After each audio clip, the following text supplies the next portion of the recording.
Honorant la tribune hebdomadaire du Passy, Sébastien Dano-Djedje, son président exécutif, était le 21 novembre 2024, face à la presse pour se prononcer sur les sujets brûlants de l'actualité marqués incontestablement par l'opération de révision de la liste électorale, achevée le dimanche 17 novembre dernier. À l'occasion, le conférencier s'en est pris à la commission électorale indépendante, relativement à la révision de la liste électorale. En cause, selon lui, un délai d'enrôlement jugé trop court, des lourdeurs administratives observées dans la délivrance des titres d'identité, des cas de fraude et autres dysfonctionnements.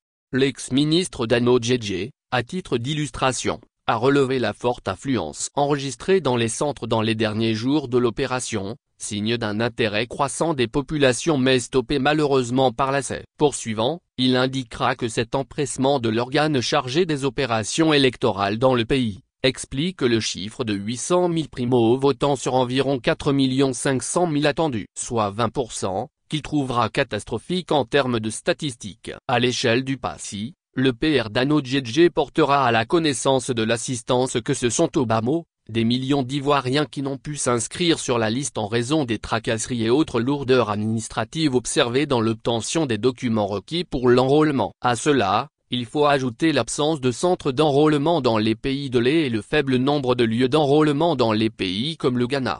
D'où l'appel du conférencier à la CEI, pour une prolongation de 3 mois, de l'opération afin d'offrir l'opportunité à nombre de nos compatriotes de participer à la désignation des dirigeants du pays. Le scrutin n'en serait dès lors que plus démocratique et davantage inclusif. À défaut, dira-t-il, il faudra dissoudre ou à tout le moins, reformer en profondeur la CEI afin d'éviter les crises post-électorales de triste mémoire. Puis le président exécutif du Passy de conclure que son parti se battra de façon démocratique, de toutes ses forces, pour que tous les Ivoiriens qui le souhaitent et remplissent les conditions, puissent voter.